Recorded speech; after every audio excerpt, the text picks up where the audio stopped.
इस देश को ये मेरा गारंटी।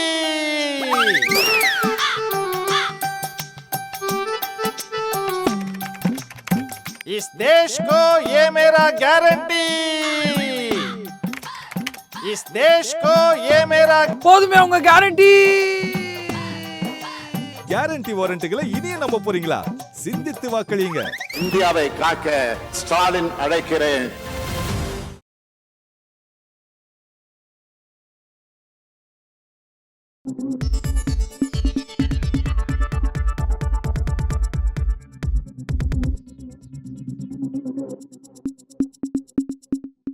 வணக்கம், இது நியூஸ் போக்கஸ் தமிழ். இன்றைய நமது சிறப்பு விருந்தினராக மூத்த பத்திரிகையாளர் இரா குமார் அவர்கள் தான் நம்முடன் அரசியல் பேச இணைந்திருக்கிறார். சார் வணக்கம். வணக்கம் அன்பு. சார் நல்லா இருக்கீங்களா? நல்லா இருக்கேன். நீங்கள் எப்படி இருக்கீங்க? நல்லா இருக்கேன் சார், நல்லா இருக்கேன். களம் எப்படி போயிட்டுருக்கு? களத்தை பற்றி அவங்ககிட்ட பேசணும்னு நினைக்கிறேன். தமிழ்நாடு பொறுத்த வரைக்கும் களம் குறிப்பாக ஒரு நட்சத்திர வேட்பாளர்கள் பங்கு பெறக்கூடிய தொகுதி அப்படின்னு சொல்லிட்டு ஒரு 6-8 தொகுதியை பட்டியலிடுறாங்க. நீங்கள் இந்த 39 எது நட்சத்திர வேட்பாளர்கள் பங்கு பெறக்கூடிய தொகுதி நீங்கள் பார்க்குறீங்க? உங்களோட அசம்ஷன் எது நட்சத்திர வேட்பாளர்களுடைய தொகுதி? எது யார் அந்த நட்சத்திர வேட்பாளர் நீங்கள் எப்படி பார்க்குறீங்க? அப்படி பார்த்தீங்கன்னா அந்தந்த கட்சியில் மக்களுக்கு முகம் தெரிந்தவர்கள் அப்படின்னு பார்க்கணும். அப்படி பார்த்தீங்கன்னா தென் சென்னையில் 2 பேருமே முகம் தெரிந்தவர்கள். தமிழிசையும் சரி, தமிழச்சி தங்கப்பாண்டியனும். ஜெயவர்தன் ஒரு முறை எம்பியாக இருந்திருக்கார். அவர் அந்த தொகுதிக்கு புதுமுகம்னு சொல்ல முடியாது. தொகுதி ஏற்கனவே ஒரு 5 ஆண்டுகள் எம்பியாக இருந்திருக்கார். முன்னாள் அமைச்சர் ஜெயக்குமாரோட மகன் அப்படிங்கிறனால கொஞ்சம் அது ஒரு காரணம். அதை விட்டிங்கன்னா அங்கே அண்ணாமலை போட்டிடுறார். மாநில தலைவர் ஆமாம், அது நட்சத்திர அந்தஸ்து பெற்றுடுது. அதுக்கப்புறம் அங்கே நயினா நாகேந்திரன் நல்ல தெரிஞ்சவர், எம்எல்ஏவாக இருக்கக்கூடியவர். அதனால் அவர் எல்முருகன் நீலகிரி, அவர் மத்திய அமைச்சராக இருக்கார். ராஜ்யசபா எம்பியாகவும் இருந்துக்கிட்டு இங்கே போட்டிடுறாரு. அரசாங்கம் இருக்கார், அதனால் கொஞ்சம் பரிச்சயமான மத்திய அமைச்சராக இருந்தவர், ஒரு வெல் நோன் ஃபிகர். தமிழ்நாடு பூரா தெரிஞ்ச நபர் அவர். இன்னும் சொல்லப்போனால் எல்முருகனை விட ஆராசா எல்லாரும் பிரபலமான நபர். அமைச்சராக மத்திய அமைச்சர்லாம் இருந்திருக்காரு. அதனால் நீலகிரி தொகுதியும் தொகுதி, நீலகிரி, சென்னை, தென் சென்னை. இங்கே ஓ பன்னீர்செல்வம் நிற்பதால் அது ஒரு ஓகே ராமநாதபுரம் இது. அதுக்கு பிறகு தேனி, அங்கே டிடிவி நிற்கிறாரு. தங்கத்தமிழ்ச்சலும் கொஞ்சம் பிரபலமானதாக ஆயிட்டார். சரி, இந்த தொகுதிகள் முக்கியமாக இருக்குது. இங்கே மத்திய சென்னை ஒரு தயாநிதி மாறன் போட்டிறதுனால அது ஒரு முக்கியமான ஒரு தொகுதியாக இருக்குது. பொதுவாக சென்னை 3மே முக்கியமான தொகுதி தான் எடுத்துக்கணும். ஏன்னா ஹெட் குவார்ட்டரில் இருக்கிறதால. வட சென்னையும் ஆற்காடு வீராசாமியோட மகன் ஏற்கனவே எம்பியாக இருந்தவர் 5 ஆண்டுகள். அதில் ஒரு முக்கியத்துவம் இருக்குது. அங்கே தருமபுரியில் அன்புமணி மனைவி நிற்கிறாங்க, சௌமியா அன்புமணி. அதனால் அந்த தொகுதியும் கொஞ்சம் முக்கியத்துவம் பெறுது. இப்போ உங்களோட பார்வை தருமபுரி, சென்னையில் குறிப்பாக தென் சென்னை, பிறகு தேனி, திருநெல்வேலி, இதெல்லாம் நீங்கள். ஆமாம், தென் சென்னையில் என்னென்னா நிற்க 2மே அந்த தமிழச்சி ஒன்று, தமிழிசையும் முக்கியமான கவர்னர் பதவி 2 மாநில கவர்னராக இருந்தது ரிசைன் பண்ணிட்டு நிற்கிறாங்க போது இன்னும் முக்கியத்துவம் பெறுது. அதனால தான் மற்ற வட சென்னை மத்திய சென்னை விட ரொம்ப முக்கியத்துவம் பெறுது. அது 2 பேர் என்ன ஆகுதுன்னு மக்கள்கிட்ட ஒரு ஆர்வம் அதிகரிக்கும். கவர்னர் பதவியெலாம் விட்டுட்டு நிற்கிறாங்களே, அது என்ன ஆகும் அப்படின்ட்டு. இப்போ நீங்கள் குறிப்பிட்ட மாதிரி இந்த நட்சத்திர வேட்பாளர்கள் போட்டியிடக்கூடிய தொகுதி அப்படின்ற விஷயத்தில் இது கூட விருதுநகர் வருமா? அங்கே ராதிகா சரத்குமார், விஜயகாந்தோட மகன் விஜயகாந்த் நிற்கிறதுனா அதுவும் பார்க்கலாம் அதில். Right, okay. அப்போ விஜயகாந்த் மகன் நிற்கிறாரு. Right, okay. அப்படின்னா திருநெல்வேலி, விருதுநகர், தேனி, தென் சென்னை, பிறகு தருமபுரி குறிப்பிட்டிருக்கீங்க. இதெல்லாம் கன்னியாகுமரி கூட வச்சுக்கலாம். கன்னியாகுமரி பொன்னார் 2வது முறையாக நிற்கிறாரு. பொன்னார் அமைச்சராக இருந்தவர். அவர் உள்ளூர் செல்வாக்கு. ஓகே, ஒரு 6-7 தொகுதி நீங்கள் குறிப்பிட்டுட்டீங்க. Right, okay. இப்போ இந்த முக்கியமான நட்சத்திர வேட்பாளர்கள் போட்டியிடக்கூடிய தொகுதி அங்கே பொறுத்த வரைக்கும் கள நிலவரம் இதுவரையும் யாருக்கு சாதகமாக இருக்குது? குறிப்பாக நீங்கள் அப்படியே ஒவ்வொன்றா கூட சொல்லலாம். யாருக்கு எப்படி இருக்குது அமைதுன்னு சொல்லுங்கள். பொதுவாக 40 புதுச்சேர்ப்பு 40 தொகுதியிலும் திமுகவுக்கு தான் சாதகமாக இருக்குது. ஏன்னு கேட்டிங்கன்னா 2 காரணம் உண்டு அதில். கடந்த முறை எல்லாரும் ஒன்றா நின்னாங்க. அப்போவே அள்ளிக்கிட்டு வந்துடுச்சு. அதுவும் வாக்கு வித்தியாசம்னா 3 லட்சம் 4 லட்சம் 5 லட்சம் வாக்கு வித்தியாசத்தில் திமுக வெற்றி பெற்றது. ஆனால் இப்போ அந்த அளவுக்கு வாக்கு வித்தியாசம் 5 லட்சம் 4 லட்சம் வரும்னு சொல்ல முடியாது. ஒரு லட்சத்துலேருந்து 3 லட்சம் வரைக்கும், அதிகபட்சம் 3 லட்சம் வாக்கு வித்தியாசம் வரும். 4, 5, 5.5 அது மாதிரியெல்லாம் நான் வரத்துக்கான வாய்ப்பு கிடையாது. இப்போ வந்து திமுக ஆளுங்கட்சியாக இருக்குது. அது ஒரு சில குறைகள் அதிருப்திகள் இருக்கத்தான் செய்யும். அது மட்டும் இல்லை, அரசு மீது அதிருப்தி இல்லைனாலும் கூட அந்த லோக்கல் கவுன்சிலர் மேலே ஒரு அதிருப்தி இருந்தால் கூட மாற்றி போட்டுருவான். ஓகே, உள்ளாட்சி தேர்தல் நடந்துச்சு. அதான் எம்ஜிஆர் ரொம்ப காலம் உள்ளாட்சி தேர்தல் நடத்தாமல் இருந்தார். கூட்டுறவு தேர்தல் உள்ளாட்சி தேர்தல் நடத்தாமலே இருந்தார் ரொம்ப காலம். அதுக்கப்புறம் 85 தான் நடத்தினார். 10 வருஷமாக கிட்டத்தட்ட உள்ளாட்சி தேர்தல் நடக்காமல் இருந்துச்சு. அதனால் வந்துட்டு அந்த ஆன்டி இன்கம்பன்சி கொஞ்சம் இருக்கத்தான் செய்யும். எந்த ஒரு அரசும் 3 வருஷம் ஆன பிறகு கொஞ்சம் ஒரு சில அதிருப்திகள் இருக்கத்தான் செய்யும். அதனால் வந்துட்டு பொதுவாக ஆனாலும் வந்து வெற்றி பெறும். 40 வெற்றிக்கான வாய்ப்புகள். ஏன்னா எதிர்த்து நிற்கிற ஓட்டுகள் 2-3 பிரியுது. திமுக எதிர்ப்பு வாக்குகள் 3 பிரியுது. பாஜக கொஞ்சம் போவோம், அதிமுக ஒரு சீமான் கொஞ்சம் பிரிப்பார். ஆனால் போட்டி என்று சொன்னால் அதிமுகவும் திமுகவுக்கும் தான் போட்டி. திமுக போட்டி வந்து அதிமுக அதனுடைய களத்தில். பிஜேபி வந்து 3வது இடம் தான் வர்றதுக்கு வாய்ப்பு. எங்கேயுமே 2வது இடம் வர்றதுக்கு கூட வாய்ப்பு கிடையாது. ஒரு தொகுதியாக பார்ப்போம். ஓகே, நீங்கள் நம்பிக்கையின் அடிப்படையில் சொல்கிறீங்களா வந்து உண்மையிலே கிரவுண்ட் அதுதான் ஒரு தொகுதியாக இல்லை. ஏன்னா இப்போ நீங்கள் சொன்ன இந்த அசம்ஷன்ஸ் இருக்குது பார்த்தீங்களா. இப்போ வந்து சில மூத்த பத்திரிகையாளர்கள், அரசியல் விமர்சகர்கள் வந்து இப்படி தான் குறிப்பிட்டாங்க. எலெக்ஷன் ஆரம்பிக்கிறதுக்கு முன்னாடி தமிழ்நாடு பொறுத்த வரைக்கும் களம் வந்து புதுச்சேரி உட்பட 40 திமுகவுக்கு தான் வாய்ப்பு இருக்குது. அதிகபட்சம் 2 தொகுதிகள்னா எதிராக திரும்பலாம். அதாவது 2 அல்லது 3 அதிகபட்சம் தான். அது மீது 37+ அப்படிங்கிறது திமுக கூட்டணிக்கு தான் அப்படின்றத சொல்லி சொன்னாங்க. பட் எலெக்ஷன் பிரச்சாரம் ஆரம்பித்து இப்போ கிட்ட நெருங்கி வந்துட்டோம். நம்ம இன்னும் ஒரு 10-12 நாள் எலெக்ஷன் சந்திக்க இருக்கிறோம். இப்போ வரைக்கும் களம் அப்படியே தான் இருக்கா, மாறி இருக்கா? இப்போ வந்து திமுக எதிராக திரும்பி இருக்கா, குறிப்பிட்ட தொகுதிகளில் திரும்பி இருக்கா, எப்படி இருக்குது களம் இப்போ வரையும்? அப்படி அந்த மாதிரி பொதுவாக தமிழ்நாடு முழுக்கும் பார்த்தீங்கன்னா எந்த இடத்துலையும் ஒன்றும் பெருசாக மாற்றம் ஏற்பட்ட மாதிரி தெரியல. நீங்கள் பார்த்தீங்கன்னா கூட்டணியே உங்களுக்கு பாருங்கள். அதிமுக கூட எந்த கட்சி பெரிய கட்சி கூட்டணி இருக்குது? இப்போ பெரிய அளவில் எதுவும் இல்லைங்க. புதிய தமிழகம், இங்கே ஒரு தேமுதிக ஒன்று இருக்குது. தேமுதிக விஜயகாந்துக்கு பிறகு அதனுடைய வாக்கு வங்கியெல்லாம் ரொம்ப குறைஞ்சி போச்சு. அவர் இருக்கும்போதே வந்து 2.5-3% வந்துடுச்சு. அதனால் தேமுதிகவோட பெரிய ஒரு வின்னிங் எட்ஜை கொடுக்குற அளவுக்கு கிடையாது. ஒரு சட்டசபை தேர்தலாம் ஒரு 2000 ஓட்டு 3000 ஓட்டு இருந்துச்சுன்னா ஜெயிச்சிடலாம். இது வந்து அப்படி இல்லை, 6 தொகுதி. அதனால் வந்துட்டு வின்னிங் எட்ஜை கொடுக்குற அளவுக்கு பெரிய இது இல்லை, ஓரளவுக்கு இருக்குது, அவ்வளோதான். ஓகே, பிஜேபி கூட்டணி அதில் யார் இருக்கா சொல்லுங்கள்? பாமக விட்டா குறிப்பிடத்தக்க கட்சி எதுவுமே கிடையாது. அதில் எல்லாம் ஒரு ஆள் தான். வாசனுக்கு 3 சீட்டு கொடுத்துருக்காங்க இல்லையா. ஏன்னா அவருக்கு ஒரு குறிப்பிட்ட பாக்கெட்டில் தான் அவருக்கு ஓரளவுக்கு ஓட் பேங்க் இருக்குது. அதுவும் தனியாக நின்றுலாம் ஒன்றும் பண்ண முடியாது. அவர் அதில் வந்து அந்த பாமக தான் ஓரளவுக்கு ஓட் பேங்க் உள்ள ஒரு கட்சி. அதில் என்ன பெரிய சிக்கல் சொன்னால், பாமக பெல்ட், வன்னியர் பெல்ட்டில் பாஜகவுக்கு பெரிய ஓட் பேங்க் கிடையாது. பாஜக கொஞ்சம் வாக்கு வங்கி இருக்கக்கூடிய கோவை, கொங்கு மண்டலத்திலையோ கன்னியாகுமரியிலையோ பாமகவுக்கு ஒரு ஓட்டு கூட கிடையாது. இப்போ அது அந்த கூட்டணியால் யாருக்கும் பலன் இல்லை. 2 கட்சிக்குமே பலன் கிடையாது. ஏதோ நாங்கள் ஒரு பெரிய கூட்டணி கட்சியை சேர்த்துட்டோம் அப்படின்னு ஒரு பிம்பத்தை கட்டமைக்கிறதுக்கு வேணால் அதை பயன்படுத்த பாமக பயன்படுத்த பாஜகவுக்கு.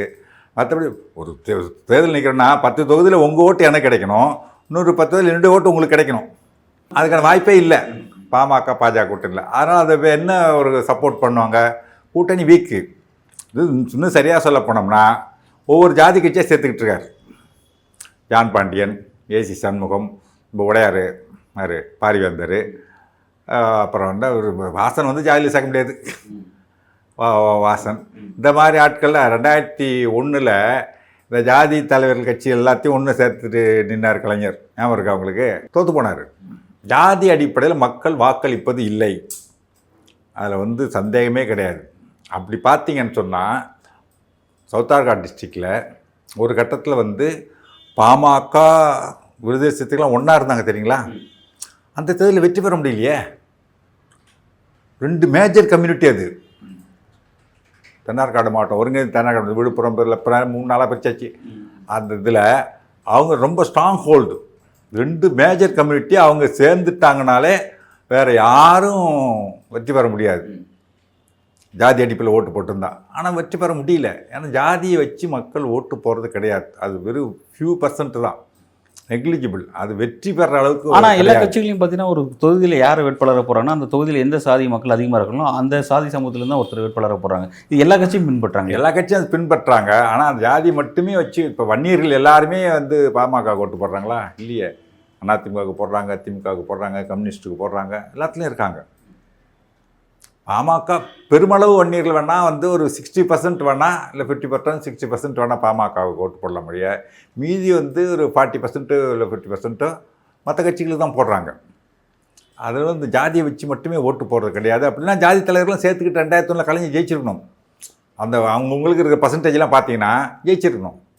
திமுக வெற்றி பெற முடியல. அதுதான் அதே மாதிரி தான் இப்போ பாஜக கூட்டணி அந்த நிலைமையில் தான் இருக்குது. இப்போ ஜாதி தலைவர் கூட சேர்த்துக்கிட்டு அது ஒன்றும் பெருசாக வந்து வெற்றி பெறாது. இப்போ இந்த உடையார் கம்யூனிட்டினா உடையார் கம்யூனிட்டி ஃபுல்லாக அவருக்கு ஓட்டு போட்டுருந்தீங்க.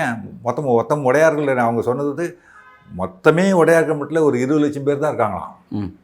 அவங்க என்ன பெருசாக ஓட்டு கொடுத்து ஒரு தொகுதி அதுதான் பரவலாக இருக்கிறாங்க.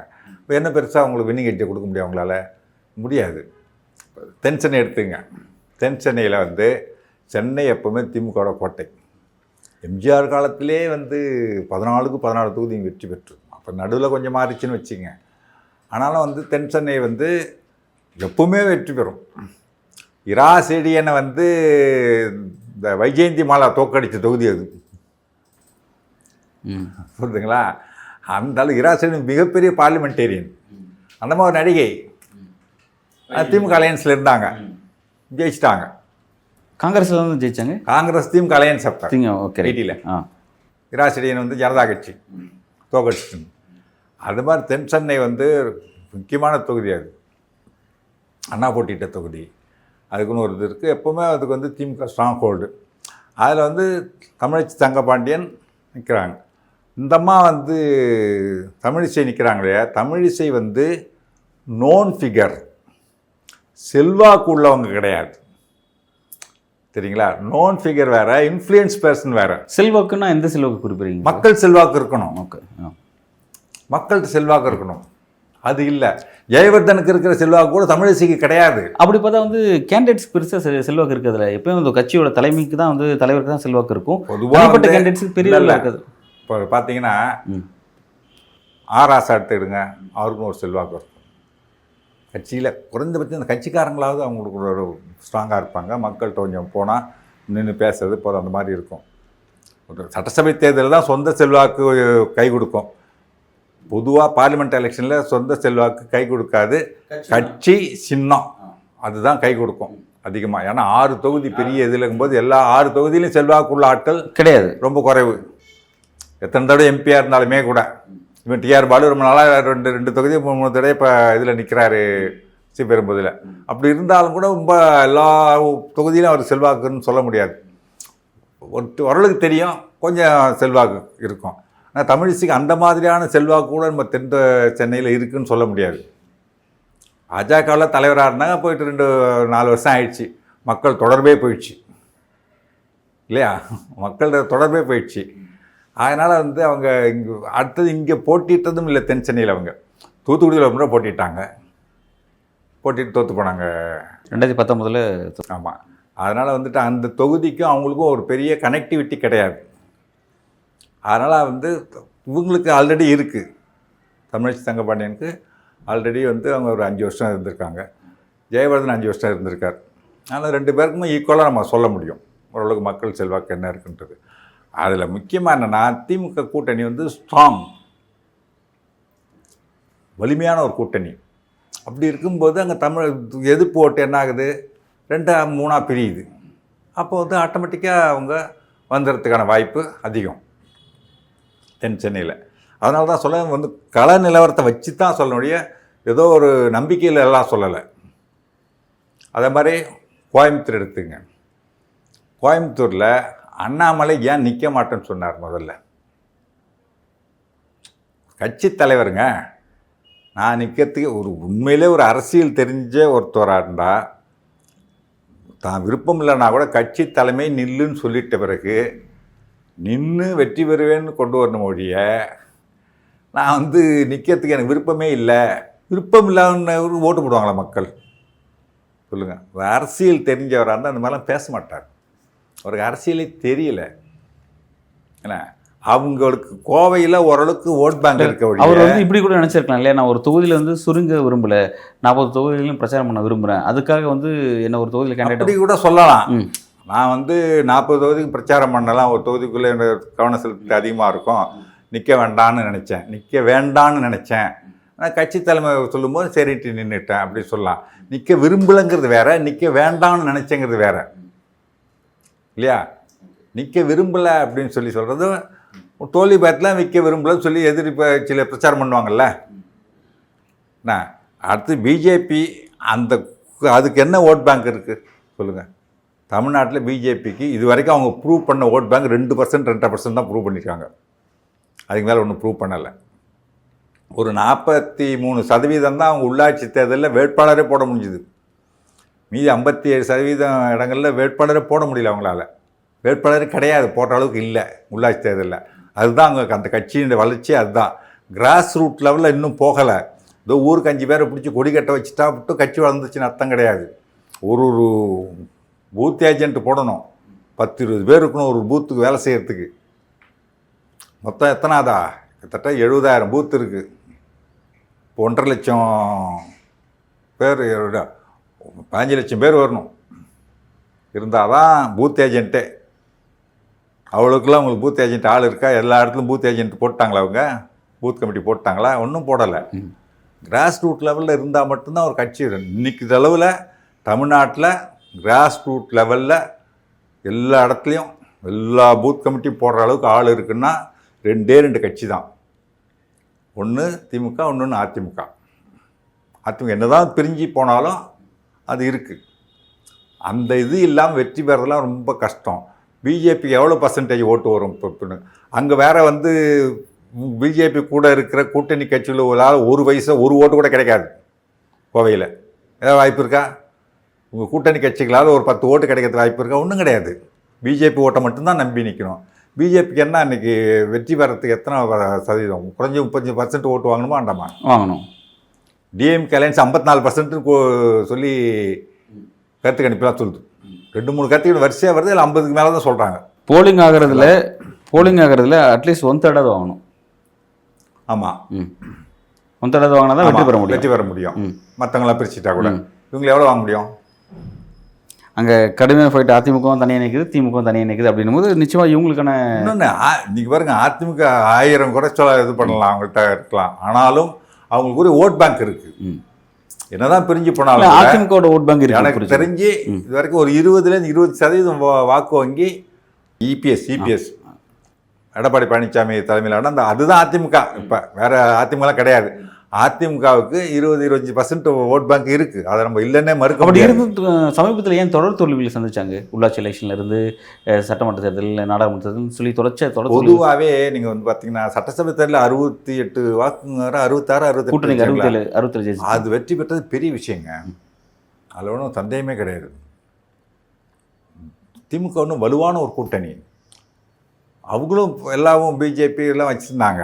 அதெல்லாம் பிஜேபி கூட சேர்ந்ததுனாலே அவங்களுக்கு வந்து ஒரு 13% சிறுபான்மையினர் ஓட்டை இழந்தாங்க. புரியுதுங்களா? அதனால தான் இப்போ வந்து வெளியில் வர்றதுக்கு எப்படி வெளியில் வர்றது, சிறுபான்மை வாக்கில் எப்படியாவது சொல்லி வாங்கிடலாம் அப்படின்னு வெளியில் வர்றதுக்கான என்னடா பண்ணலாம்னு நினச்சிட்டு இருக்கும்போது பிஜேபி ஒரு பிளான் பியை கொண்டாந்து திணிச்சாங்க. நீ வெளியில் போ, தனியாக நில்லு, ஒரு 3-4 இடம் ஜெயிச்சுன்னா ஆஃப்டர் போல் தேர்தலுக்கு பிறகு எங்களுக்கு தேவைப்பட்டால் எங்களுக்கு வந்து சப்போர்ட் பண்ணிக்கலாம், கூட சேர்ந்துக்கலாம் அப்படின்னு ஒரு பிளானை கொடுத்தோடனே ரொம்ப நல்லதாக போச்சுடா, நம்ம பிரச்சனை இல்லாமல் வெளியில் வந்தாச்சு அப்படின்ட்டு வெளியில் வந்துட்டார். வந்த பிறகு இன்றைக்கி வரைக்கும் பிஜேபி நடக்கிறது மக்களவை தேர்தல். இதில் யார் ஆட்சியில் இருக்கிறவங்கள தான் திட்டணும். எனக்காவது பிஜேபி பற்றி பேசுகிறாரா? அவர் மோடியை பற்றி பேசுகிறாரா? ஒன்றும் பேசுறதில்லை. இங்கே முதலமைச்சர் ஸ்டாலினை பற்றியும் திமுக பற்றி தான் திட்டிகிட்டு இருக்காரு எடப்பாடி பழனிசாமி. அதுதான் வந்து 2 பேரும் கள்ளக்கூட்டணின்னு சொல்லி முதல்வர் சொல்கிறது மக்கள் நம்ப வேண்டியதாக இருக்குல்ல. அப்படி இருக்கும்போது அப்படின்னால அப்படி பிரிஞ்சு வந்தாலுமே அவங்க அந்த ஒரு காரணம் வந்து இந்த 5 ஆண்டுகளில் இவங்க ஒரு விஷயம் என்னென்னா, இந்த பாஜகவுக்கு எடுபடியாக இவங்க இருந்ததை தமிழ்நாட்டு மக்கள் விரும்பலை. அதுதான் ஒரு பெரிய தோல்விக்கு காரணம். மோடி மீது இருந்த கோபம் 2019 சுத்தமாக வாஷ் அவுட் பண்ணாங்க. மோடி கூட இருந்தோன்னு சேர்த்து காலி பண்ணாங்க. அதுக்கடுத்து சட்டசபை தேர்தல், அதுவுமே பார்த்தீங்கன்னா சட்டசபை தேர்தல் 60 இடத்துக்கு மேலே வெற்றி பெற்றவங்க மக்களவைத் தேர்தல் எங்கே போச்சு அந்த ஓட்டு? அது காரணம் மோடி மீது இருந்த கோபம், கூட இருக்குன்னு சேர்த்து காலி பண்ணிட்டாங்க. சட்டசபை தேர்தலில் அந்த சிறுபான்மை வாக்கு பூரா அவங்க இழந்துட்டாங்க. இப்போ வெளியில் வந்துட்டு நாங்கள் சிறுபான்மைக்காரனாக இருப்போன்றாங்க. சிறுபான்மையாருக்கு எதிரான எல்லாத்தையும் செஞ்சு முடிச்சுவிட்டு சிஏ ஓட்டு, என்ஆர்சி, முத்தலாக் எல்லாத்தையும் ஆதரிச்சுட்டு இன்றைக்கி வந்து நாங்கள் சிறுபான்மைக்காரனாக இருப்போம்னா நம்புவாங்களா? அவங்க சிறுபான்மை நம்ப மாட்டாங்க. இவங்க இன்னமும் அவங்க வந்து இந்த பிளான் பியில் தான் இருக்கிறதெல்லாம் மக்களுக்கு புரியாமல் இருக்குமா? அதனால் இன்னமும் சிறுபான்மை ஓட்டுகளை வந்து இப்போவும் அதிமுகவால் பெற முடியாது. எஸ்டிபிஐ கூட வச்சுருந்தாலுமே பெருசாக வந்து அது எஸ்டிபிஐக்காக வந்து சிறுபான்மை மக்கள் ஓட்டு போட மாட்டாங்க. பிஜேபி கூட ஒரு முஸ்லீம் இருக்கார், என்ன ஒரு இதில் இருக்கார் இப்ராஹிம், வேலூர் இப்ராஹிம், அது மாதிரி எல்லாத்துலேயும் இருக்க தான் செய்வாங்க. அதனால் வந்து அந்த சமூக மக்கள் பூரா ஓட்டு போட்டுருவாங்கன்னு சொல்ல முடியாது. சிறுபான்மை ஓட்டு இழந்துடுறாங்க. அப்படி இருக்கும் பொழுது இவங்க வந்து வெற்றி பெறத்துக்கான வாய்ப்பு ரொம்ப குறைவு. சரி, ரைட். இப்போ நம்ம கோயம்புத்தூர் வாங்களேன். கோயம்புத்தூரில் எப்படி இருக்குது கோயம்புத்தூரில் ஒரு திமுக வேட்பாளர் ஏற்கனவே வந்து அதிமுகலேருந்து வந்தவர் தான். அப்போ மேயராக இருந்தவர். மேயராக இருந்து கொஞ்சம் நல்ல பேர் வாங்கினவர் கணபதி ராஜ்குமார். நல்ல மக்கள்கிட்ட பேர் வாங்கினவர், நிறைய செஞ்சுருக்கிறாரு. மக்களோட மேயராக இருந்து நல்ல பேர் வாங்கியிருக்கார். பொதுவாக மேயராக இருந்து நல்ல பேர் வாங்க ரொம்ப கஷ்டம். ஏன்னா நீங்கள் எம்எல்ஏவாக இருந்துடலாம். எம்எல்ஏவுக்கு ஏற்போர் ஆமன்க, மறுப்போர் இல்லைங்கன்னு ஆம் இல்லைன்னு சொல்லிட்டா போதும் சட்டசபையில். மேயருக்கு நிர்வாகம் தெரியணும், சரிங்களா? அப்போ தான் இந்த நகரத்துக்கு என்ன வேணும், என்ன செய்யணும், எப்படி பண்ணால் சரியாக இருக்குன்றதெல்லாம் தெரியணும். அதெல்லாம் நிர்வாகம் தெரிஞ்சால் மட்டும்தான் மேயராக வந்து பேர் வாங்க முடியும். அப்படி பேர் வாங்கியிருக்காரு அவர். மேயராருக்கும் நல்ல பேர் வாங்கியிருக்காரு. அதுக்கப்புறம் இந்த ஜெயலலிதா மறைவுக்கு பிறகு செந்தில் பாலாஜிக்கு முன்னாடியே இவர் இங்கே வந்துட்டார், திமுகவுக்கு வந்துட்டார். அது ஒரு பெரிய குடும்பம். அடுத்தது அந்த கம்யூனிட்டியில் அவருக்கு ஃபுல் சப்போர்ட் இருக்கும், கவுண்டர் கம்யூனிட்டியில். இவரும் கவுண்டர் தான், யார் அண்ணாமலையும். ஆனாலும் அவர் அந்த ஊருக்காரரு, அது ஒரு முக்கியம். அந்த ஊர் இல்லை, அரவக்குறிச்சி தானே இவர். அதனால் வந்துட்டு அடுத்து பிஜேபி வாக்கு வங்கி பெருசாக கிடையாது. அவர் வந்து 3வது இடம் தான் வருவார். 2வது இடம் வந்து அதிமுக தான் வரும். கோயம்புத்தூர்லேயே இதனால் வரும். ஆமாம். இப்போ நீங்கள் சொல்ல கருத்து மாற்றம் வராது. நீங்கள் எழுதி வச்சுக்கோங்க. அண்ணாமலை வந்து 3வது இடம் தான் வருவார். டெபாசிட் வாங்கினார்னா பெரிய விஷயம். ரொம்ப உறுதியாக சொல்கிறீங்களே சார்? நான் உறுதியாக சொல்கிறேன். மோடியோட ரோட் ஷோ நடத்திருக்காரு. மோடி ரோட் ஷோவுக்கு என்ன வந்துச்சு ஏங்க? 2.5 கிலோமீட்டர் ரோட் ஷோவுக்கு இங்கே முன்னாடி நின்னாலும் ஓடுறான் அங்கே ஓடி போய் நில்லு, முன்னாடி போய் நில்லுன்ட்டு ஆள் தேர்த்த முடியல. 2 ஸ்கூல் பசங்களை கொண்டாந்து நிற்க வச்சு அந்த ஸ்கூல் மேலே வழக்கு போட்டு, நீங்கள் பார்த்தீங்களா, ஓடுன்னு ஒரு ஜாடை காட்டுறதும், இங்கே இருக்க பின்னால் நிற்கிறவங்க ஓடும்போது தாண்டி ஓடி போய் முன்னாடி நிற்கிறாங்க, இங்கேருந்து திரும்ப ஓடுறாங்க. இப்படி தான் ஓடும். 2.5 கிலோமீட்டர் தூரத்துக்கு 2 சைடுக்கும் ஆள் கொண்டாந்து சேர்க்க முடியலன்னா எப்படி வெற்றி பெற முடியும்? அண்ணாமலை சொல்லுவார், நாங்கள் தான் வெற்றி பெறுவோம் திமுக.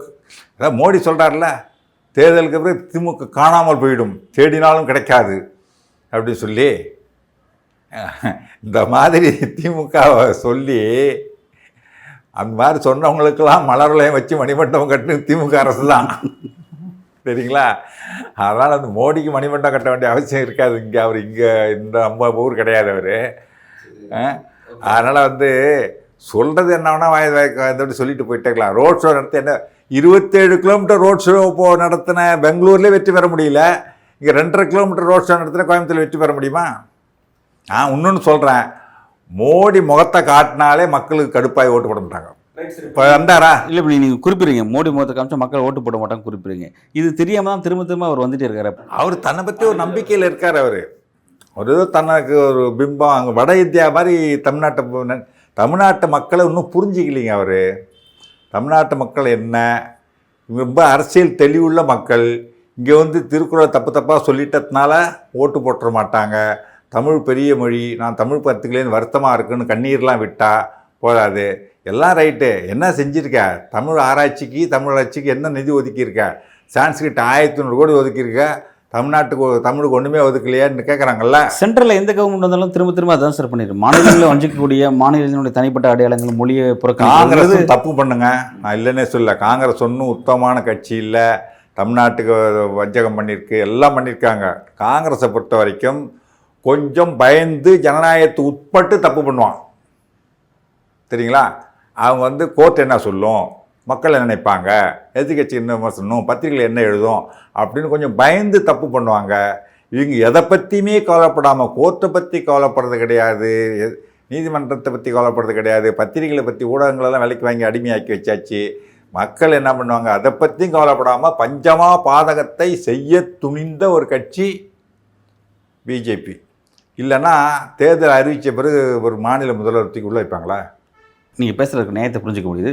இப்போ களம் வந்து கோயம்புத்தூர்ல வந்து இதுதான் அப்படின்னு சொல்லி குறிப்பிட்டீங்க. கோயம்புத்தூர் எழுதி வச்சிங்க, அண்ணாமலை 3வது இடம், டெபாசிட் வாங்கிட்டா மகிழ்ச்சி அடையலாம் அவர்.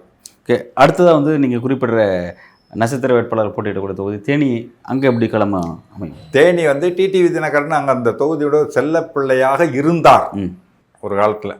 பெரியகுளம் தொகுதி அப்போ தேனி பெரியகுளம் தொகுதியில் அவர் எம்பியாக இருந்தது. அதெல்லாம் வந்து அந்த மக்களுக்கே மறந்து போயிருக்கும். அதில் ஓட்டு போட்ட கொஞ்சம் பேர் இப்போ போயிருப்பான். அது எந்த காலத்தில்,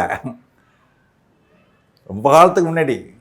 அதெல்லாம் வந்துட்டு இப்போ பாரு, இப்போ செல்ல பிள்ளையாக இருக்காரெல்லாம் சொல்ல முடியாது. ஆனால் அதுக்கு பிறகு தங்கச்செல்வம் அங்கே களமாடிட்டார். இவர் அதுக்கப்புறம் தேனி தொகுதி போகிறதுக்கான வாய்ப்பே இல்லையில அவருக்கு. கடந்த சட்டமன்ற தேர்தலில் அவர் தோல்வி தள்ளி இருப்பார் நினைக்கிறேன். தங்கத்தமிழ்ச்செல்வன் வந்து 2019 இன்னும் ஓபிஎஸ் பையன்ட்ட தோத்தார். சட்டசபை தேர்தலில் ஏற்று நின்னது ஓபிஎஸ் இருந்தாலும் ஒரு 2-3 தடவை முதல்வராக இருந்தவர், ஒரு செல்வாக்காக இருந்ததுனால அவர் தேர்த்து நின்று வெற்றி பெற முடியாத சூழல் ஏற்பட்டு அதுலேயும் வெற்றி வாய்ப்பு இழந்தார். ஆனாலும் வந்து அவருக்கு அங்கே செல்வாக்கு அதிகம்.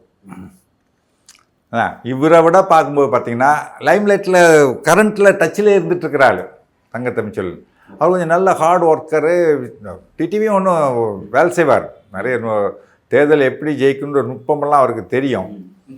ஆனால் அவருக்கு பெரிய மைனஸாக இருக்கிறது பிஜேபி. ஓகே, அதுவே ஒரு பெரிய மைனஸ். பிஜேபி கூட அலையன்ஸுன்றது ஒரு பெரிய மைனஸு. ஏங்க போனதெல்லாம் என்னங்க சொல்லிட்டு இருந்தாங்க, இந்த வருதானே ரெட்டாலை சின்னத்துக்காக ஓட்டு பணம் கொடுத்தாருக்குள்ளே வச்சாங்க. புரியுது சார், அடிப்படையில் புரியுது. இப்போ பாஜக கூட்டணி எடுத்தால் பாமகவும் சரி, டிடிவி தினகரனும் சரி, அல்லது இந்த 2 முக்கியமான பார்ட்டியும் வந்து ஒரு நிர்பந்தத்தின் அடிப்படையில் தான் அவங்களோட சேர்ந்துருக்காங்க அப்படிங்கிறது புரிஞ்சிக்க முடியுது. மற்றவங்களாம் தனிப்பட்ட நலனுக்காக போய் சேர்ந்தாங்க பார்க்கலாம். இப்போ இந்த 2 பேர் வந்து ஒரு நிர்பந்தத்தின் அடிப்படையில் சொல்கிறேன். எவ்வளோ பெரிய ஆளாக இருந்தாலும் கட்சிக்குள்ளே இருக்கிற வரைக்கும் தான் பெரிய ஆள். கட்சி விட்டு வெளியில் போயிட்டு அந்த தொண்டர்கள் அப்படியே கூட வருவாங்கலாம் சொல்ல முடியாது. புரியுதுங்களா? அது வந்து எம்ஜிஆர் ஒருத்தவர் தான் கட்சி விட்டு வெளியில் போய் தனி கட்சி ஆரம்பித்து ஜெயிச்சு வந்தவர் தமிழ்நாட்டை பொறுத்த வரைக்கும். அதே மாதிரி திருநாவுக்கரசர் இருந்து பாருங்கள், அவர் ஒரு காலத்தில் அறந்தாங்க தொகுதியில் ஃபுல்லாக ஜெயிச்சிட்டே இருப்பார். அவர் எந்த கட்சிக்கு போனாலும் ஒரு ஆர்கெஸ்ட்ரா மாதிரி ஒரு கூட்டம் அவர் கூட போயிட்டே இருக்கும், தொண்டர்கள் கூட்டம். காங்கிரஸுக்கு போவார், பிஜேபிக்கு போனார், காங்கிரஸ் போனார், எங்கன்னா இப்போ தனி கட்சி ஆரம்பித்தா தனி கட்சி, திரும்ப அதிமுக சேர்ந்தாருன்னா இப்படியே போயிட்டே இருக்கும். அது கூட இப்போ குறைஞ்சி போச்சு. அவ்வளோ செல்வாக்காக இருந்தவர், அவரை தோக்கடிக்கவே முடியாதுன்ற அளவில் இருந்தார். அப்படி இருந்தது, அவரே இப்போ செல்வாக்கு போயிடுச்சு. டிடிவிக்கெல்லாம் வந்து கட்சிக்குள்ளே இருந்தால் அது வேறு, கட்சி விட்டு வெளியில் போன பிறகு அமமுகலாம் என்ன மிஞ்சி போனால் ஒரு 5% 10% வாக்கு வாங்க முடியும், அவ்வளோதான் வாங்க முடியும். பிஜேபிக்கு என்ன ஓட்டு இருக்கும்? அவங்க பிஜேபி சொல்கிறபடி இருக்கட்டும், 10% 15% ஓட்டே வச்சுக்கிட்டோம், எல்லாம் சேர்த்தா 20-25% தாண்டாது. சரி, அப்படி இருக்கும்போது அங்கேயும் வந்து தங்கத்தமிழ்ச்செல்வன் வெற்றி பெறத்துக்கான வாய்ப்பு அதிகம். ஓபிஎஸ் எடுத்துங்க, ராமநாதபுரமா? ஆமாம், திடீர்னு கொண்டு போயிட்டு அங்கே அவர் வந்து போட்டி இல்லாமல் இருந்திருக்கலாம், மோடிக்கு ஆதரவு உண்டுன்னு சொல்லிட்டு பேசாமல் இருந்திருக்கலாம். அவங்க போட்டிட்டு உள்ளதும் இந்த உள்ளே இருக்கிற மரியாதை கெடுத்துக்க போகிறார். அங்கே போய் அவர் 3வது இடம் தான் ஜெயிக்க முடியும், 3வது இடத்துக்கு தான் வர முடியும் அவர் ஓபிஎஸ். திடீர்னு அங்கே கொண்டு ராமநாதபுரத்தில் போடுறாங்களே, போட்டு அங்கே பூத் கமிட்டியாவது அமைச்சிருக்காரு அவர். பூத் கமிட்டி கூட இன்னும் போடலையா? எங்கே போட முடியும்? இப்போ தானே ஒரு தொகுதியே சொன்னாங்க, அதுக்குள்ளே எங்கே பூத் கமிட்டியில் போட முடியும் சொல்லுங்கள்? ஒரு சுயேட்சை வேட்பாளர் தான் அவர் இப்போக்கி. சாதாரண நம்மளை விட கொஞ்சம் முகம் தெரிஞ்ச ஒரு சுயேட்சை வேட்பாளர். நீங்கள் போய் நாளைக்கு எலெக்ஷன் நீங்களோ போய் எலெக்ஷன் நின்னோம்னா நமக்கு என்ன இருக்கும், யாரு தெரியும்? ஆனால் அவர் முகம் தெரியும். போனால் வாங்கினா எனக்கு கும்பிடு போகிறதுக்கு 2 ஆள் இருக்கும் மொழிய, வேலை சேர்த்த ஆள் இருக்கா? தொகுதி 6. இது சட்டசபை ஈஸிங்க, 6 தொகுதி எம்பி. சாதாரணமாக எவ்வளோ பெரிய பரப்பளவு. அவ்வளோத்துலையும் ஒரு கால் இருக்கா பூத் கமிட்டி போடணும்னா எவ்வளோ கஷ்டம். சரி, இப்போ இந்த கால்குலேஷன்லாம் இந்த கணக்கெலாம் போடாமல் தான் அவர் போய் நின்னாரா? இதெல்லாம் யோசிச்சு எதனால் இப்போ நின்னாருன்னு தெரியல. எதுக்காக அவர் போய் அதில் போய் நிற்கணும்? இந்த மாதிரி ஒரு விஷ பரீட்சை எதுக்காக எடுத்தார்? நான் அந்தளவுக்கு கூட அரசியல் அவருக்கு வந்து கணிக்க முடியலையா ஏன்னு தெரில. எதுக்காக அவர் போய் நின்னாருன்னு நின்று இருக்கவே கூடாது. பெரிய தப்பு அவர் பண்ணது. சரி, ரைட், ஓகே. இப்போ அவரும் வந்து 3வது இடம் தான் வருவார் அப்படிங்கிறது குறிப்பிட்ட. சரி, இப்போ அடுத்த ஒரு நட்சத்திர வேட்பாளர்கள் தொகுதி அப்படின்னும் போது விருதுநகர் தொகுதி, அங்கே மாணிக்கம் தாக்கூர், ராதிகா சரத்குமார், அப்புறம் விஜய் பிரபாகர், இந்த 3 டைமென்ஷன்ஸ், இது எப்படி வரும்னு பார்க்குறீங்க சார்? அங்கே வந்து இந்த விஜய் பிரபாகர் ஓரளவுக்கு 2வது இடம் வருவார். ஏன்னா ஏடிஎம்கே அலையன்ஸ் இருக்குது. ஓகே. இப்போ எங்கேயுமே போட்டி வந்து 2வது இடத்துக்கு தான், முதல் இடம் நிர்ணயிக்கப்பட்டாச்சு. அதான் நீங்கள் ஆரம்பத்தில் பலர் தான் சொல்லிட்டு இருக்காங்க. இப்பவும் அப்படிதான் இருக்கு. நல்லா மாறவே இல்லையா? எந்த மாற்றத்தையும் என்ன மாற்றம் வந்துடுறதுக்கான அவசியம் என்ன வந்துட்டு சொல்லுங்க. கள நிலவரம் மாறிடுச்சுங்கிறதுக்கு என்ன காரணம்? ஏதாவது ஒன்று இருக்கணும். மாநில அரசு மீதான சில மக்கள் அதிருப்தி கூட சில தொகுதியில் வெளிப்படலாம். திடீர்னு இன்னைக்கு வந்துச்சு அதிருப்தி. இல்லை, இப்போ இதுதான் பிரச்சாரம் போயிட்டு இருக்காங்க. ஏன்னா பிரச்சாரம் போகும்போது சில இடங்களில் பார்க்கும்போது மக்கள் வந்து மினிஸ்டர்ஸை எதிர்க்கிறாங்க. எதுக்கு நீங்கள் ஓட்டு கேட்டு உள்ளே வரீங்க, என்ன செஞ்சுட்டு உள்ள வரீங்க அப்படின்ற மாதிரி, சொத்து வரி உயர்வு, மின்கட்டண உயர்வு, இந்த மாதிரியான விஷயங்களை மக்கள் அதிருப்தி அடைகிறாங்க. அதை வந்து பிரச்சாரத்தில் சில இடத்துல காட்டுறாங்க. மக்கள் அதிருப்தி அடைகிறாங்க. அதெல்லாம் வந்துட்டு அதுக்கான கட்டமைப்புக்கு ஏற்படுத்துறது தான். அதை பார்த்தீங்கன்னா பெரும்பாலும் பிஜேபி அதிமுக ஆட்களில் தான் இருப்பாங்க. ஆமாம், அவங்களோட பிரச்சனை அதுவாக தான் இருக்குது. அதை தான் வச்சு அவங்க தான் வந்து இந்த எதிர்த்து தகராறு பண்ணுறது இந்த மாதிரிலாம் பண்ணுவாங்க. மக்கள் தன்னெழுச்சியாக வந்து பண்ணுறாங்களான்னு பார்க்கணும். மக்கள் தன்னெழுச்சியாக வந்து பண்ணாங்கன்னா அடுத்தது இன்னும் வந்து சில அதிருப்திகள் இருக்குது. நான் திமுக அரசு மேலே அதிருப்தியே இல்லைன்னு சொல்ல, அதையும் தாண்டி சில திட்டங்கள் அவங்களுக்கு கை கொடுக்கும். கலைஞர் மகளிர் உரிமை திட்டத்தில் 1,15,00,000 பெண்கள் பலன் பெறாங்க. அது பார்த்திங்கன்னா அதில் ஒரு 75-80 லட்சம் பெண்கள் வாக்கு போடுவாங்கள்ல. 1000 மாதம் 1000 ரூபா கொடுக்கும்போது போட்டு போடுவாங்கள்ல. அப்போ என்னாச்சு, ஒரு தொகுதிக்கு 2 லட்சம் வாக்கு கிடைக்குது. அதுவே அது பெரிய ப்ளஸ் பாயிண்ட்டு. மகளிர் இது மாதிரி புதுமை பெண் திட்டம் இப்போ 3 வருஷமாக கொடுத்துட்ருக்காருல. படித்து முடிச்சுட்டு ஒரு டிகிரி பிடிச்சிட்டு வெளில வந்துருக்கும்ல ஒரு பொண்ணு, ஒரு பணம் கொடுத்தா மாதம் 1000 ரூபா கொடுத்தா படித்தோன்னு இருக்கும்ல. ஃபஸ்ட்டு ஓட்டாக இருப்பாங்க, முதல் வாக்காக இருப்பாங்க பெரும்பாலும் ஓட்டாக. அவங்க அந்த எக்ஸஸ் அவங்க ஓட்டு, அவங்க 3 லட்சம் பேர் பெண்கள். அது வந்துச்சுன்னா இப்போ எல்லாத்துக்கும் வரும். இப்போ அது மாதிரி ஆண்களுக்கும் கொடுக்குறேன்னு சொல்லியிருக்காரு. அதெல்லாம் உங்களுக்கு கை கொடுக்கும். காலை உணவு திட்டம். இப்போ இந்த விஷயங்கள்லாம் வந்து உங்களுக்கு சாதகமாக தான் அமையும் அப்படிங்கிறீங்க? ஆமாம், நிச்சயமாக சாதகமாக அமையும். அதனால் உங்களுக்கு ஒட்டது உங்களுக்கு கூட்டணி ரொம்ப ஸ்ட்ராங் கூட்டணிங்க டிஎம்கே. அது பெரிய ப்ளஸ் பாயிண்ட். சரி சார், இப்போ அடுத்தது வந்து குமரி எப்படி சார் அமையும்? குமரி பொன்னார் போட்டியிற கன்னியாகுமரியில் வந்து அது ஒரு மாதிரி, கன்னியாகுமரி எப்பவுமே ஒரு தேசிய உணர்வோடு உள்ள மக்கள். அப்போவே சொல்லுவாங்க, நெல்லை நமது எல்லை, குமரி நமக்கு தொல்லைன்னு திமுகவில் சொல்லுவாங்க ஒரு காலத்தில். அப்படின்ற ஒரு காலம் உண்டு. அங்கே எப்பவுமே பார்த்திங்கன்னா இந்த தேசிய உணர்வோட காங்கிரஸுக்கு ஒரு ஓட் பேங்க் உண்டு, பிஜேபிக்கும் கொஞ்சம் ஓட் பேங்க் இருக்குது. அந்த மண்டைக்காடு கலவரம் வெள்ளத்தினால அங்கே கொஞ்சம் பிஜேபிக்கும் கொஞ்சம் ஓட் பேங்க் இருக்குது. ஆனால் அந்த 2014 பொன்னார் ஜெயிச்சார்னா காங்கிரஸ் தனியாக நின்றுச்சு, திமுக தனியாக, அதிமுக தனியாக நின்றதுனால பொன்னார் வந்து வெற்றி பெற முடிஞ்சுது. ஆனால் இப்போ காங்கிரஸ் திமுகவோட சேர்ந்து நிற்கிது. முன்னாடி எப்படி இப்போ 2 தேர்தலில் பார்த்துட்டோம்ல. வசந்தகுமார் வந்து ஜெயிச்சார், அவர் மறைவுக்கு பிறகு அவர் பையன் நின்று ஜெயிச்சிட்டாரு. அதனால் வந்துட்டு இப்போ காங்கிரஸு, டிஎம்கே, மற்ற கட்சிகள், கம்யூனிஸ்ட் கட்சிகள் எல்லாமே கம்யூனிஸ்ட் கட்சி கொஞ்சம் அங்கே இருக்குது. அவங்கெல்லாம் சேர்ந்து நிற்கும் பொழுது ஆட்டோமேட்டிக்காக அவங்க தான் வெற்றி பெறத்துக்கு வாய்ப்பு இருக்குது. இதில் என்னோட கேள்வி என்னன்னா, 2014 2வது இடம் வரத்துக்கு வாய்ப்பு இருக்குது. 2வது இடம் வர. ஆமாம். இப்போ 2014 இப்படி ஒரு கூட்டணி அமைஞ்சு தான் வந்து அன்றைக்கி வந்து பொன்னார் ஜெயிச்சார். வலிமையாக வந்து அதிமுக, திமுக இதைதான் தாண்டி தான் வந்து பொன்னார் வந்து பாஜக சார்பாக அங்கே ஜெயிக்கிறார் 2014. ஆமாம், அங்கே வந்து திமுகவுக்கும் அதிமுகவுக்கும் வாக்கு வங்கி குறைவு. ஓகே.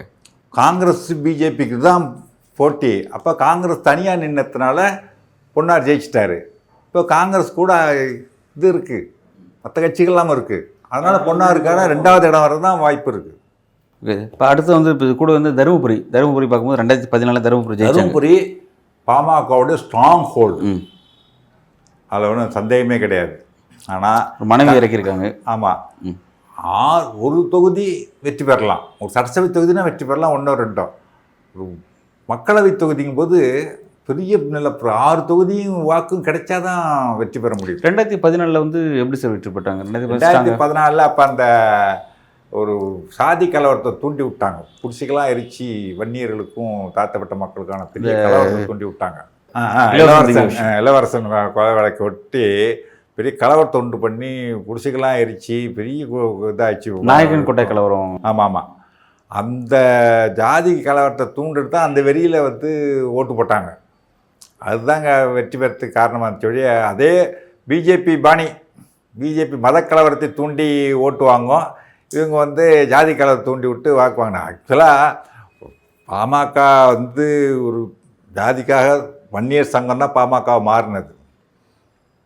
என்ன அதன் பிறகு என்னாச்சு, ஒரு கட்டத்தில் திருநாற்காடு மாவட்டத்தில் பார்த்திங்கன்னா சாயங்காலம் 6 மணி மேலும் பஸ்ஸே ஓடாது. ஏன்னா தாழ்த்தப்பட்டவர்களுக்கும் வன்னியர்களுக்கும் கலவரம் வந்துகிட்டே இருக்கும். அதுக்கப்புறம் ஒரு கட்டத்தில் 2 திருமாவளவனும் இவரும் ஒன்றா சேர்ந்தாங்க. இவர் அவரை தமிழ் குடி தாங்கினார், தம்பி திருமானார். ஒன்றா சேர்ந்து ஏதோ தமிழ் பாதுகாப்பு இயக்கம்லாம் வச்சு இது பண்ணிகிட்டு இருந்தப்போ நிம்மதியாக இருந்தோம் திருநாற்காடு மாவட்டத்தில். அதன் பிறகு என்ன ஆயிடுச்சு, கட்சியில் ஒரு கொஞ்சம் கொஞ்சமாக வீக்கனாக ஆரம்பிச்சிது பாமகனவொடனே. என்ன நினச்சிட்டார் இவர், நம்ம வந்து திருமாவளவன் கூட இருந்தோம்னா நமக்கு ஒரு வில்லனை காட்டினா தானே ஜெயிக்க முடியும், திருமாவளவன் தான் வில்லனாக காட்டணும் அப்படின்ட்டு திரும்பவும் வந்து திருமாவளவன் கூட பிரிஞ்சு போயிட்டு திருமாவளவனை பற்றி பிரச்சாரம் பண்ணி திட்டி ஒரு ஜாதி கலவரத்தை உண்டு பண்ணி அதில் ஜெயித்தது தான் அந்த 2014 அன்புமணி ஜெயிச்சது. அதனால் வந்துட்டு அப்போ வந்து பிஜேபி அலையன்ஸில் இருந்தாங்க. இன்னொன்று அப்போ மோடி மீது ஒரு எதிர்பார்ப்பு இருந்துச்சு மக்களுக்கு. சரி ஒரு ஸ்ட்ராங் மேனாக காட்டிக்கிறாரு, வரட்டுமே. ஒரு 10 வருஷம் ஆன்டி இன்கம்பன்சி காங்கிரஸ் மேலே இருந்துச்சு, மத்தியில் இருந்துச்சுன்னா அதனால ரொம்ப வரட்டும் அப்படின்ற மாதிரி இருந்ததுனால அதனால கொஞ்சம் ஓட்டு கிடச்சிது. எல்லாமா சேர்ந்து ஒரு 17% வாக்கு வாங்க முடிஞ்சுது அவங்களுக்கு. அவர் அங்கே ஜெயித்தார், பொன்னார் அங்கே ஜெயித்தார். அதே சூழல் இப்போ கிடையாது. இன்னொன்று பாமக வந்து பாஜக கூட்டணியை அந்த கட்சி தொண்டர்களே விரும்பலை. இது பொருந்தாத கூட்டணி. சக்கரை பொங்கலும் வடகரை சுட்டு சாப்பிட்ற மாதிரி அது. இவர் தேர்தல் அறிக்கையில் சொல்லியிருக்காருல ராமதாஸ், இடபிள்யூஎஸ் அரிய வகை உயர்ஜாதி ஏழைகளுக்கான 10% இடஒதுக்கீடை ரத்து செய்ய வலியுறுத்துவோம், சாதிவாரி கணக்கெடுப்பு நடத்த வலியுறுத்துவோம், எல்லாம் சொல்கிறார்ல, நீட்டு தேர்வை விலக்களிக்க வலியுறுத்துவோம். இது ஏதாவது இந்த கோரிக்கைகளை நாளைக்கு இங்கே மோடி வராருல ஒரு பொதுக்கூட்டம் போட்டு அந்த மேடையில் ராமதாஸ் சொல்லட்டும், ராமதாஸ் கோரிக்கைகளை நாங்கள் நிறைவேற்றுவோம் அப்படின்னு மோடி சொல்லுவாரா? Dead against. சமூக நீதிக்காகவே அந்த போராட்டத்திலே முழித்த கட்சி பாமக. 21 பேரை பலி கொடுத்துச்சு சமூக நீதிக்காக, இல்லையா? அப்படி சமூக நீதியில் முழித்திருந்த ஒரு கட்சி நீங்கள் மனு நீதி பேசிட்டு மனு சாஸ்திரம் பேசிகிட்டு இருக்கிற கட்சி கூட போய் கூட்டணி வச்சு இது வைக்கலையா? வாஜ்பாய் காலத்தில், வாஜ்பாய் காலம் வேறு. வாஜ்பாய் காலத்தில் காங்கிரஸ் கவர்மெண்ட்டுக்கும் பிஜேபி கவர்மெண்ட்டுக்கும் எந்த வேறுபாடும் இல்லாத அளவுக்கு தான் இருந்துச்சு. இந்த சங்கிகள்ன்ற வார்த்தையே வரலையே அப்போல்லாம். இப்போ தான் சங்கிகள்ன்ற அளவுக்கு வார்த்தை வந்து ஆட்டம் போடுறாங்க. மனுஷனை மாட்டை காப்பாற்றுற மனுஷனை கொள்கிறான், மாட்டு மூத்திரம் குடித்தா கொரோனா போடுன்றான், ஒருத்தன் மாட்டு சாணி எடுத்து மேலே பூசிட்டா கொரோனா போடும், மத்திய நிதிய மருத்துவ அமைச்சரே சொல்கிறாங்க. அந்த அளவுக்கு கேவலமாக போனது இப்போ தான். அதுவும் இந்த 2வது 5 ஆண்டு காலத்தில் தானே இவங்க ஆர்எஸ்எஸ் அஜெண்டாவை பூரா நிறைவேற்றுறாங்க மெஜாரிட்டி கிடைச்ச உடனே. அதனால் அப்போ இருந்த பாஜக வேறு, வாஜ்பாய் பாஜக வேறு, இப்போ மோடி பாஜக வேறு. அந்த கட்சி கூட போய் நீங்கள் கூட்டணி வச்சுக்கிட்டு, நான் சொல்கிறேன், போன தடவை அதிமுக கூட்டணியில் இருந்தீங்க, ரைட்டு, பிஜேபி கூட இருந்துச்சு. இப்போ எங்கே வந்திருக்கணும்? இவங்க அதிமுக 1000 குறை சொன்னாலும் சமூக நீதியில் வந்து என்றைக்கும் சமரசம் பண்ணிக்கிட்ட கட்சி கிடையாது. அவருக்கு நடுவில் பயந்துக்கிட்டு ஏதோ பண்ணாங்க, அது வேறு விஷயம். அந்த கட்சி சமூக நீதிக்கான கட்சி தான். அது இருக்கும்போது இங்கே வந்து சேராமல் அங்கே போய் சேர்ந்து அதனால் ஓட்டாவது ஒன்று கிடைக்குதுன்னு அதுவும் கிடையாது. ரைட் சார், இப்போ புரிஞ்சு முடியுது பாமகவோட நிலைப்பாடு அப்படிங்கிறது. எதுக்காக அப்படி போனாங்கன்னா ஒரு நிர்பந்தத்தின் அடிப்படையில் அங்கே போய் கூட்டணி வச்சுருக்காங்கிறது. என்ன நிர்பந்தம்? ஒரு மேலே ஒரு கேஸ் இருக்குது, அதுதான் அந்த விஷயம் தான், அந்த விஷயத்துக்காக தான் போனாங்க அப்படிங்கிறத புரிஞ்சிக்க முடியுது. சரி, ரைட், ஓகே. அங்கே பற்றி நீங்கள் சொல்லிட்டீங்க. அடுத்ததான் நீங்கள் குறிப்பிட்ட மாதிரி அடுத்த ஒரு தொகுதி அப்படிங்கும்போது நெல்லையில் வந்து நயினா நாகேந்திரன் போட்டிடுறாரு. நெல்லை நயினா நாகேந்திரன் வந்து அமைச்சராக இருந்தவர் அதிமுகவில், அப்புறம் பிஜேபிக்கு போனார். அவர் சொந்த செல்வாக்கில் தான் போன சட்டசபை தேர்தலில் வெற்றி பெற்றார். பாஜக வேட்பாளர் இருந்தாலும் அவர் சொந்த செல்வாக்கு என்பது சட்டப்பேரவை தேர்தலுக்கு வேணால் கை கொடுக்க முடிய எம்பி எலெக்ஷனில் கை கொடுக்காது. ஏன்னா அடுத்தது வந்து அவர் இருக்கிற கட்சியே அவருக்கு பெரிய இடைஞ்சல்.